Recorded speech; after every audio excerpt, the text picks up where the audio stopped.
ভগবদ গীতায় ভগবান বলেছেন সবাই ভগবান কৃষ্ণের ভক্ত হতে পারবেন না, সবাই হতে পারবে না। মনুষ্যানাং সহস্রেষু, হাজার হাজার মানুষের মধ্যে দুই একজন, তা অত্যন্ত যারা ভাগ্যবান ব্যক্তি তারাই ভগবান কৃষ্ণের ভক্ত হতে পারবে।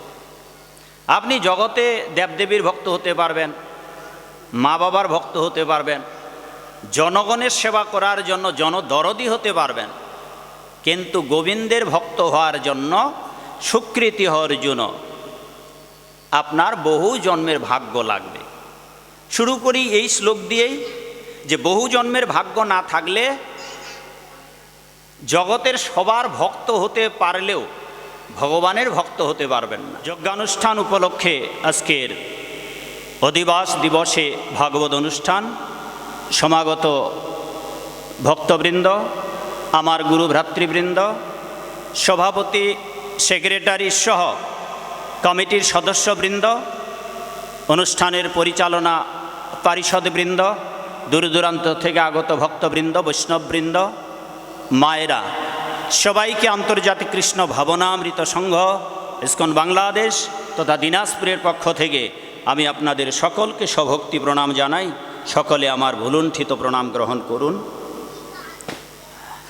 গুরু ভাইকে কী নামে চেনেন? ঋষিকেশ। তিনি এখানে আসবার জন্য আপনাদের হয়ে বারবার যোগাযোগ রেখেছেন। আপনাদের এই বাগেরহাট জেলায় এরই মাঝে কয়েকবার আসার সৌভাগ্য হয়েছে, আবারও আসবার সৌভাগ্য হলো।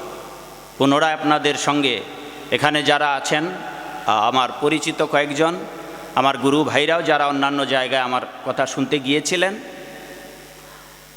সমস্যা হচ্ছে গতানুগতিকভাবে যেহেতু এই অনুষ্ঠানগুলো চলে আসে, তাই বারোয়ারি অনুষ্ঠানগুলায় বড়ই বিড়ম্বনা ভাগবত অনুষ্ঠানের জন্য।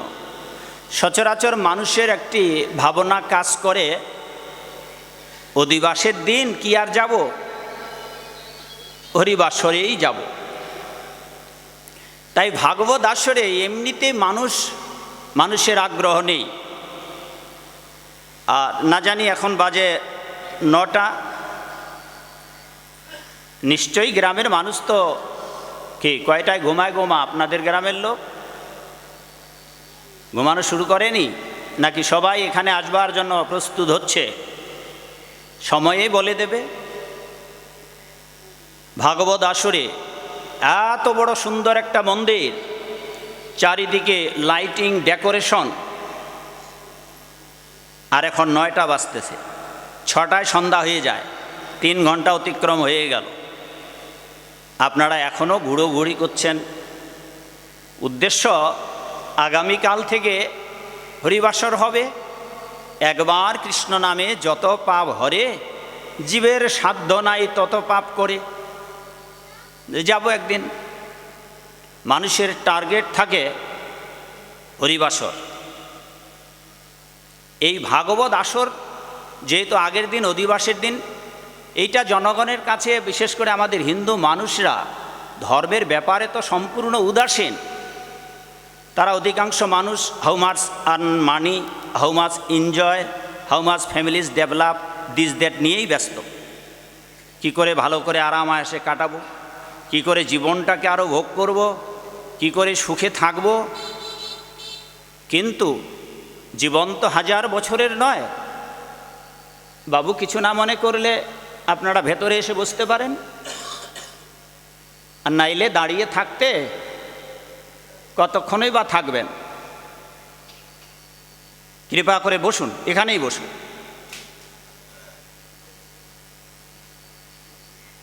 নাকি এলাকা হিন্দু নেই? তা যাকে আমার অভ্যাস আছে, আমরা যখন বাংলাদেশে প্রথম অভিযাত্রা শুরু করি প্রথম দিকে, তখন সাপ্তাহিক অনুষ্ঠান হতো শুক্রবারগুলোতে। কোনো শুক্রবার সাপ্তাহিক অনুষ্ঠানে একজনও আসতো না। তা আমি যেহেতু ছোটবেলা থেকেই আলোচনা করতাম, তা যখন একজনও আসতো না, আমাদের যিনি গুরু ভাই ছিলেন, যিনি প্রবীণ, তিনি বলতেন যাও দেওয়ালগুলোকে শোনাও। আমরা দেওয়ালকেও শোনাতে পারি, আপনারা কেউ না থাকলেও। সুতরাং তবে এটা সত্য যে যত ভক্তবৃন্দ উপস্থিত থাকবে, আমরা চাই একসাথে আমাদের কথাগুলো হাজার হাজার মানুষ শ্রবণ করুক। তাদের মধ্যে দু একজন তো আসবে, কেননা ভগবদ্গীতায় ভগবান বলেছেন সবাই ভগবান কৃষ্ণের ভক্ত হতে পারবেন না, সবাই হতে পারবে না। মনুষ্যানাং সহস্রেষু, হাজার হাজার মানুষের মধ্যে দু একজন, তা অত্যন্ত যারা ভাগ্যবান ব্যক্তি তারাই ভগবান কৃষ্ণের ভক্ত হতে পারবে। আপনি জগতে দেবদেবীর ভক্ত হতে পারবেন, মা বাবার ভক্ত হতে পারবেন, জনগণের সেবা করার জন্য জনদরদি হতে পারবেন, কিন্তু গোবিন্দের ভক্ত হওয়ার জন্য, স্বীকৃতি হওয়ার জন্য আপনার বহু জন্মের ভাগ্য লাগবে। শুরু করি এই শ্লোক দিয়েই যে বহু জন্মের ভাগ্য না থাকলে জগতের সবার ভক্ত হতে পারলেও ভগবানের ভক্ত হতে পারবেন না, জানতেই পারবেন না যে আপনার ভগবান কে। তারা যা যা প্রশ্ন করেছিলেন এই আলোচনার মধ্য দিয়ে উত্তর পেয়ে যাবেন, আর প্রশ্ন না করলেও আপনারা উত্তর পেয়ে যেতেন। এটা কলিযুগ, কলহের যুগ, বিবাদ বিসম্বাদের যুগ, ঝগড়ার যুগ। সামান্য কারণের জন্যই মানুষ বিবাদে লিপ্ত হবে। কলিযুগ মন্দ ভাগা, কলিযুগের মানুষেরা আয়ু নিজের অপকর্মের জন্য, পাপকর্মের জন্য হারিয়ে ফেলবে, অল্পায়ু হবে। ধীরে ধীরে কলিযুগের মানুষেরা খাটো হয়ে যাবে, চরিত্র নষ্ট হয়ে যাবে। কলিযুগের মানুষেরা অভদ্র রুচি বিশিষ্ট হবে, হরিনামে রুচি নষ্ট হয়ে যাবে। কলিযুগের মানুষেরা নিরন্তর রোগাদির দ্বারা উপদ্রুত হবে। কলিযুগের মানুষেরা, বিশেষ করে ছেলেমেয়েরা, অধিকাংশ ছেলেমেয়েরাই চরিত্রহীন হয়ে যাবে। বিবাহের জন্য বাবা মার অনুমতি লাগবে না, আর ইতিমধ্যে শুরু হয়ে গেছে। ব্যাসদেব হাজার হাজার বছর আগে এগুলো বলে দিয়েছে। ভাগবত আসরে মানুষ অনীহা, গলে মালার বড় জ্বালারে, পাঞ্জাবিওয়ালারে মালা পরতে চাইবে না। এ হচ্ছে কলিযুগের অশুভ লক্ষণ। শুধু তাই নয়, ছেলেরা নিজেরাই বিবাহ করবে বাবা মার পছন্দ ছাড়াই। বিবাহের পর শ্বশুর হবে বাবা, শাশুড়ি হবে মা, শ্যালিকা হবে বোন, জন্মদাতা পিতামাতাকে এবং ভগ্নীকে ভুলে যাবে। মায়েদের মাথায় খুব বুদ্ধি কিলবিল করবে, বাবার বাড়ি থেকে শ্বশুরালয়ে এসে বুদ্ধির আমদানি করবে। মায়েরা বুদ্ধি যোগান দিয়ে স্বামীকে বিমোহিত করবে। মায়া দেবীর কারাগারে আবদ্ধ হয়ে স্বামী বউয়ের খেলার পুতুল হয়ে যাবে, ক্রীড়ানক, স্ত্রৈণ হয়ে যাবে। এক পিতার 5 পুত্র একই বিছানায় শুয়ে বড় হবে। বিবাহের পর কেবল দেওয়ালের পার্টিশন হবে না, ধীরে ধীরে মনেরও পার্টিশন হয়ে যাবে। যে এক পিতামাতা 5 সন্তানকে প্রতিপালন করে প্রতিষ্ঠিত করবে, পরে 5 সন্তান মিলে 2 পিতামাতাকে ভরণ পোষণ চালাতে পারবে না। নিজের সুন্দরী বিবাহিত বউকে নিয়ে বাবা মাকে ছেড়ে অন্যত্র বসবাস করবে। অভাগা পিতামাতা বৃদ্ধ বয়সেও নিজেদের রান্না করে খেতে হবে। বাবা মাকে দেখবে না, সন্তানেরা অধিকাংশই নরাধম কুলাঙ্গার হয়ে উঠবে। তবে এই সমস্ত ভয়ঙ্কর রূপ এখনে প্রকট হবে না, আগামী 10,000 বছর পর। ভয় পাবার কিচ্ছু নেই। আর এই 10,000 বছরের মধ্যে যদি আপনারা ভগবানের ভক্ত হয়ে ভগবানের কাছে ফিরে যেতে পারেন, তাইলে বেদনার জগতে আসতে হবে না। আর যদি কি করে খাবো, কি করে ঘুমাবো, কি করে স্ত্রী পুত্র পরিবার পরিজন ভরণ পোষণ করব, এ নিয়েই যদি ব্যস্ত থাকেন, তাইলে বিস্তারিত আমরা গীতা পাঠের শুরুর পরে বর্ণনা দেব। ভগবদ্গীতার 7ম অধ্যায় 15 নম্বর শ্লোকে ভগবান বর্ণনা দিয়েছেন, হে অর্জুন, আজ থেকে হাজার হাজার বছর পূর্বেই বলেছেন, নমাম দুষ্কৃতিন মূঢ় প্রপদ্যন্তে নরাধমা মায়া অপরিত জ্ঞানা আসুরং ভাবমাশ্রিত। বাড়িতে গীতা আছে, সেই গীতায় আপনারা দেখতে পাবেন 7ম অধ্যায়ের 15 নম্বর শ্লোক। নমাম দুষ্কৃতিন মূঢ় প্রপদ্যন্তে নরাধমা মায়া অপরিত জ্ঞানা আসুরং ভাবমাশ্রিত। ভগবদ্গীতায় ভগবান এই জগতের মানুষকে 8 ভাগে ভাগ করেছেন। গীতায় 8 ভাগে ভাগ করেছেন, ভাগবতে ভাগ করেছেন 2 ভাগে। প্রথমে আমরা গীতার বর্ণনাটা সংক্ষেপে শুনি, তারপর ভাগবতে যাব। তো নমাং দুষ্কৃতিন মূঢ় প্রপদ্যন্তে নরাধমা, হে অর্জুন, অনেক মানুষ বুদ্ধিমান আছে জগতে, কৃতিমান আছে, মেরিটোরিয়াস, হ্যাঁ, বুদ্ধিদীপ্ত এলিট পার্সন আছে। কিন্তু সমাজে অনেক বুদ্ধিদীপ্ত মানুষের যে ভালো শুভ বুদ্ধি না, বুদ্ধিটা কৃতিটা দুষ্কৃতি। বললেন যে সমাজে এই রকম যারা মানুষ দুষ্কৃতিকারী, এরা আমাকে ভজনা করবে না। তো ভগবদ্গীতা ভগবান 8 প্রকার মানুষের বর্ণনা করেছেন। 4 প্রকার মানুষ ভগবানকে ডাকবে, 4 প্রকার মানুষ ভগবানকে ডাকবে না।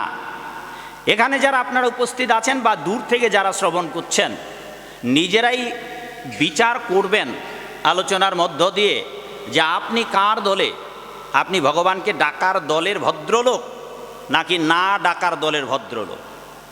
আপনি কি সাধুদের কথা শুনতে চান, ভাগবতের কথা শুনতে চান, কোন দলে আপনি? তো আজ থেকে হাজার হাজার বছর পূর্বেই ভগবান এগুলো ভাগ করে দিয়েছেন যে কারা কারা ডাকবে না ভগবানকে। বললেন নমাং দুষ্কৃতিন মূঢ়।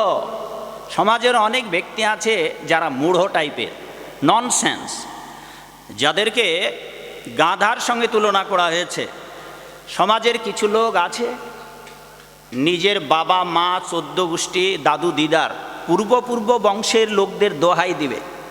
তারা যা যা করে এসেছে গতানুগতিকভাবে বংশের দোহাই দিয়ে তারা তা করবে। এরা সাধুদের কথাও শুনবে না, শাস্ত্র বাসরেও যাবে না, ভাগবত আসরেও ঢুকবে না, গীতা ভাগবত কোনোটাই মানবে না।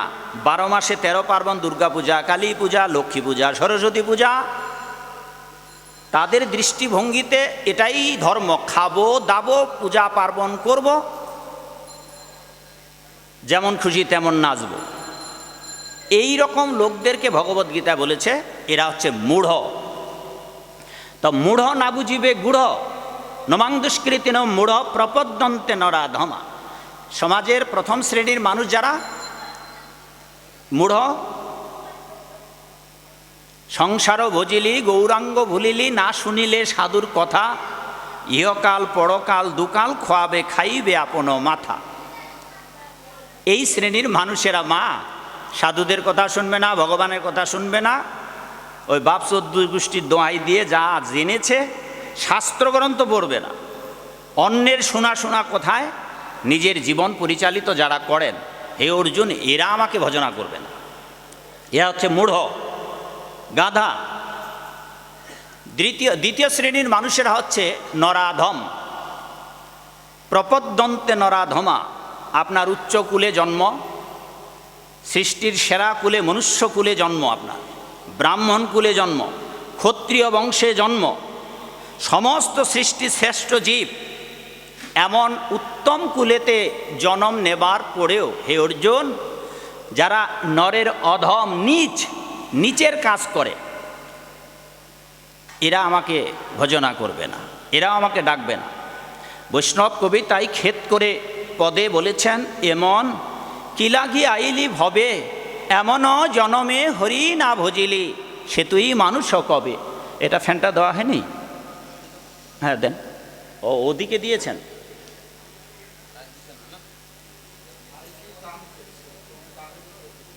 এমন কি লাগি আইলি ভবে, এমন জনমে হরি না ভজিলি, সে তুই মানুষ কবে। মানুষ আকার হইলে কি হয়, তুমি করহ ভূতেরও কাম, নহিলে বদনে কেন না বলহ কৃষ্ণ গোবিন্দ নাম। এমন কি লাগি আইলি ভবে, এমন জনমে হরি না ভজিলি, সে তুই মানুষ কবে। পরের লাইনে গিয়ে বললেন, মানুষ আকার হইলে কি হয়, তুমি করহ ভূতেরও কাম, নহিলে বদনে কেন না বল কৃষ্ণ গোবিন্দ নাম। আরে পাখিরে যে নাম লয়াইলে লয় শুক সারি আদি কত, আর তুমি যে ইহাতে আলস্য কর হই হয় কেমন মতো। দিবস রজনী আবুল তাবুল পচালো পারিতে পারো, তাহারও ভিতরে কখনো কেন কি গোবিন্দ বলিতে নার। তুমি যে দুর্লভ মনুষ্য জীবন পেয়ে যে জিহব্বাটা পেয়েছ, সেই জিহব্বা দিয়ে দিনরাত শুধু বক বক বক বক বক বক বক করছো। দিবস রজনী আবুল তাবুল, বাড়িতে বাড়িতে অনেকের টেলিভিশন আছে, টেলিভিশনের সামনে পর্দার সামনে বসে আপনারা খবর শুনছেন, টিভির গান বাজনা শুনছেন, সিরিয়াল দেখছেন,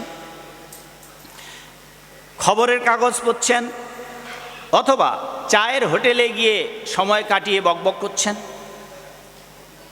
ব্যবসা বাণিজ্য চাকুরি বাকুরি যারা যেই পেশায় নিয়োজিত আছেন, তারা সেই জায়গাতে গিয়েই আপনারা বকবক বকবক করছেন। ভাগবতে যাদের জিহ্বায় কৃষ্ণ নাম উচ্চারিত হয় না, সারা দিনরাত কেবল বিষয় চিন্তা নিয়েই কথাবার্তা বলেন, তাদের সম্বন্ধে এবং তাদের জিহ্বার নিন্দা করা হয়েছে। মা বলা হয়েছে তাহারও জিহ্বা ভেক ও জিহ্বা সম। বলছে যেই জিহ্বা দিয়ে ভগবান দিলেন ভগবানের গুণকীর্তন করার জন্য, আর সেই জিহ্বা কেবল উদরপূর্তির কাজে, হ্যাঁ পরে দিন, আপনি ব্যয় করলেন, কেবল পেটটা নিয়ে আপনি এতটাই ব্যস্ত হলেন, যিনি সেই জন্যে শাস্ত্রে আচার্যরা বলেছেন, ওরে মূঢ়, ওরে মূর্খ, তুমি যখন তোমার মায়ের গর্ভে ছিলে, তুমি কি চেয়েছিলে প্রভু আমায় হাঁটবার জন্য হাত দিও, দেখবার জন্য চোখ, শুনবার জন্য কান, কথা বলবার জন্য মুখ? আমরা কি কেউ এটা চেয়েছিলাম? কি বাবা চেয়েছি কেউ? মায়ের গর্ভে যখন ছিলাম আমরা, কেরে মা কেউ চেয়েছেন যে আমার দুখানে হাঁটার জন্য পা দিও, চোখ দিও, কথা বলার জন্য মুখ দিও? মহাভারতে সহস্র নামের ভগবানের একটি নাম আছে। এবং তার আগে শুনুন যে আমাদের যে চক্ষু, কর্ণ, নাসিকা, জিহ্বা এবং চর্ম, এগুলোকে সংস্কৃতে বলা হয় ঋষিক। আর এইগুলা যিনি দান করেছেন তাকে বলা হয় ঋষিকেশ। হ্যাঁ, প্রভু তো আছে এই যে ঋষিকেশ। ভগবানের সহস্র নাম সবগুলাই গুণবাচক এবং বিশেষণ। তো ভগবান শ্রী গোবিন্দ এই সমস্ত ইন্দ্রিয় দিয়ে আমাদের তৈরি করেছেন। এ বাবা এটা দেওয়ার দরকার নাই, কারণ মায়েরা বসে আছে, ফাঁকা আছে। বন্ধ করুন, শব্দ শোষ হচ্ছে, বন্ধ করেন। হ্যাঁ মা গরম একটু, হ্যাঁ মা ঠিক আছে, ক্ষমা করবেন। বলবে যে সাধু বাবায় নিজের মাথায় ফ্যান চালাতে বলতে, স্যার আমাদেরটা বন্ধ করতে বলল। আচ্ছা, তো যে কথা বলতেছিলাম যে আমরা যখন মায়ের গর্ভে ছিলাম, তখন আমরা কিন্তু কেউ হাত, পা, চোখ, কান, নাক, মাথা, হ্যাঁ আমরা কেউ চাইনি। না চাইতেই ভগবান সব দিয়ে দিলেন। কেন কেন দিলেন, কোন কোন কাজটা কি করার জন্য দিলেন? পা দিলেন যাতে করে আমরা হেঁটে হেঁটে ভগবানের লীলাভূমি দর্শন করতে তীর্থযাত্রায় যাই, অথবা গৃহে বসে সংসারের কাজের মধ্য দিয়ে আমরা যেন এই দুখানা পা দিয়ে ভগবানের মন্দিরে গৃহে পূজা করতে যাই, পা দিয়ে হেঁটে হেঁটে যেন গোবিন্দের জন্য ফুল তুলসী চয়ন করতে যাই, নিজের সংসার ব্যবহার বহনের জন্য এই পা দিয়ে যেন আমরা ব্যবসা বাণিজ্য চাকুরি বাকুরিতে যাই, আর তা যা ফসল, যা আয় রোজগার হবে তা যেন আমরা গোবিন্দের সেবায় লাগে। হাত দুখানা দিলেন যাতে করে এই দুখানা হাত দিয়ে আমরা ভগবানের সেবা করতে পারি, হাতে তালি দিয়ে যেন গোবিন্দের গুণকীর্তন করতে পারি, আর এই হাত দিয়ে যেন আমরা ভগবানকে নিবেদন করে নিবেদিত প্রসাদ খেতে পারি। মুখখানা দিয়েছেন গোবিন্দের গুণকীর্তন করার জন্য, ভগবানের প্রসাদ গ্রহণের জন্য। চোখ দুটো দিয়েছেন বিশ্ববিমোহিনী রূপমাধুর্য ভগবান শ্রী রাধা গোবিন্দ দর্শন করার জন্য। কান দুটো দিয়েছেন কৃষ্ণ কীর্তন গান ও নর্তন পরৌ ভগবানের গুণকীর্তন শ্রবণের জন্য। পেটটা দিয়েছেন কি খাওয়ার জন্য? আর সেই পেটটা নিয়েই আমরা এত ব্যস্ত। সেই জন্য শাস্ত্রে বলেছেন, ওরে নির্বোধ মূর্খ, তোমার এই পৃথিবীতে আসার আগেই, মায়ের গর্ভ থেকে বের হওয়ার আগেই, জন্মের পরে তুমি কি খেয়ে বাঁচবে সেই চিন্তা করে যিনি তোমার মায়ের বক্ষে দুগ্ধ দান করে দিলেন। আর অকৃতজ্ঞ না হলে কেউ তার কথা ভুলে যায়? আমরা মায়ের গর্ভে যখন ছিলাম তখন কি আমরা চেয়েছি জন্মের পরে ছোট্ট একটা শিশু কি খেয়ে বাঁচবো মা? আমরা জগতের কেউ কি হাত উঁচু করে বলতে পারবেন যে জন্মের পরে ছোট্ট একটা শিশু কি খেয়ে বেঁচে থাকবো, তার জন্য মায়ের বক্ষে দুগ্ধ দিও প্রভু? কেউ প্রার্থনা করেছে? সেই জন্যে বললেন, ওরে মূর্খ, তোমার জন্মের আগে যিনি তোমার মায়ের বক্ষে তোমার বেঁচে থাকবার খাওয়ার ব্যবস্থা করে দিলেন, আর তোমাকে যিনি তোমার জন্মের আগে তোমার খাবার চিন্তা করলো আর এই জগতে পাঠিয়ে দিল তোমাকে কি না খেয়ে মারবার জন্য? জগতের কোন একটা পশু পাখি, সারা পৃথিবীর কোন জানোয়ারটা না খেয়ে মরল?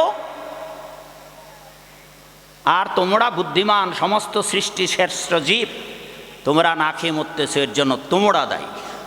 শ্রীল প্রভুপাদ বললেন, জগতের বড় বড় বনগুলোতে, শহরগুলোতে অনেক জীবজন্তু আছে, জঙ্গলে, সমুদ্রের নিচে তলদেশে, আফ্রিকার জঙ্গলে হাজার হাজার কোটি কোটি হাতি রয়েছে।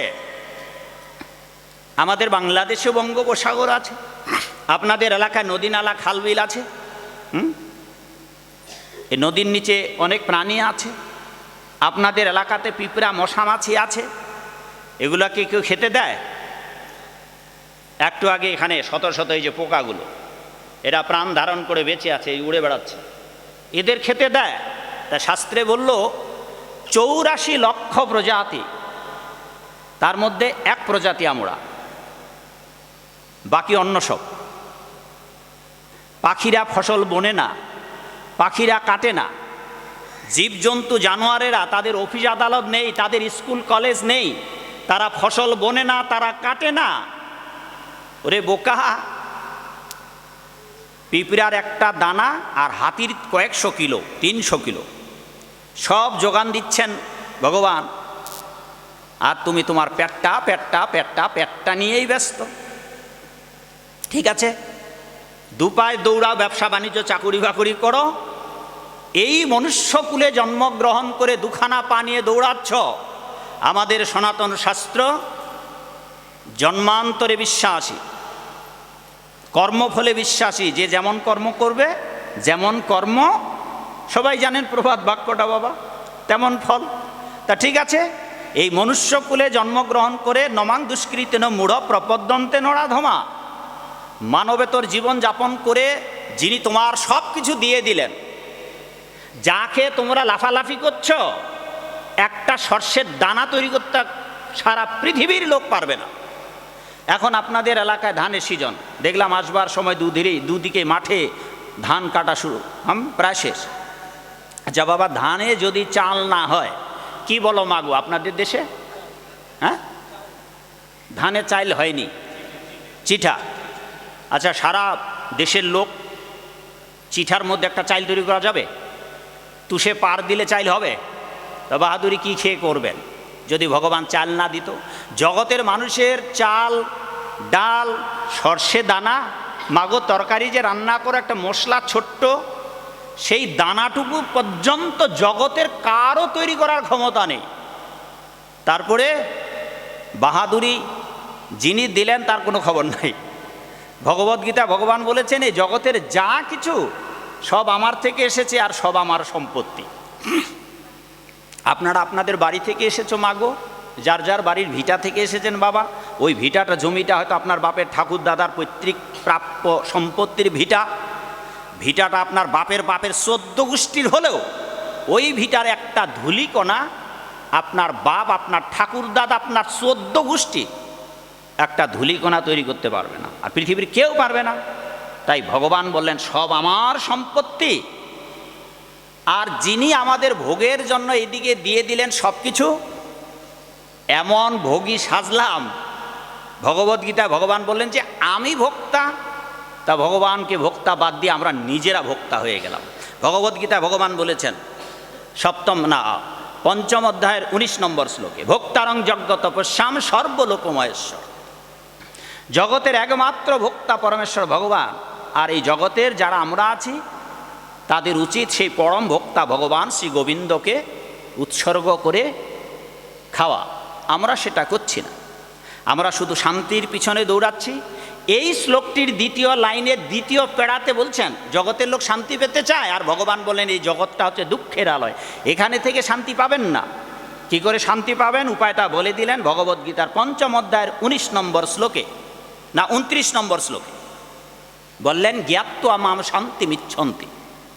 কেউ যদি আমাকে জানতে পারে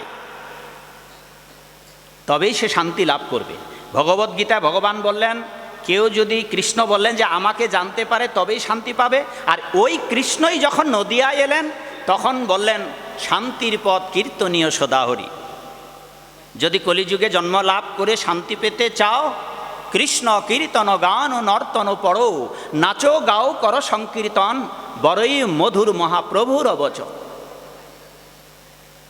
তো সেই জন্যে হে অর্জুন, যারা মূঢ় ব্যক্তি এবং যারা নরের অধম, এই জগতের সব কিছু আমার থেকে ভোগ করছে, কিন্তু যারা আমাকে স্মরণ করে না এরা নরাধম। আর এদের জিহ্বা ভেক ও জিহ্বা সম, সেটা ভাগবতে বলা হয়েছে। বাবা জিহ্বা তো সবার আছে নাকি, মানুষের সবার জিহ্বা আছে। তো যেই জিহ্বায় কৃষ্ণ নাম কীর্তিত হয় না, জিহ্বায় কৃষ্ণ নাম করে না, তাহারও জিহ্বা ভেক ও জিহ্বা সম, তাহারও নাসিকা ভস্ত্রার সমান, কানা করি ছিদ্র সম, জানিয়া সে শ্রবণ, তার জন্ম হইল কারণে। তো বলছেন যে যারা ভগবানের গুণকীর্তন করে না জিহ্বায়, তাদের জিহ্বা ব্যঙ্গের জিহ্বার নে। আর যাদের কান দিয়ে কৃষ্ণ নাম প্রবেশ করে না, কৃষ্ণ কথা শুনবার জন্য ভাগবত আসরে আসে না, তাদের কান দুটো মাঠের দুটো ইঁদুরের গর্তের নে। মা বাম দিকে আসো, ডান দিকে আসো। তাদের কান দুটো মাঠের দুটো ইঁদুরের গর্তের নে।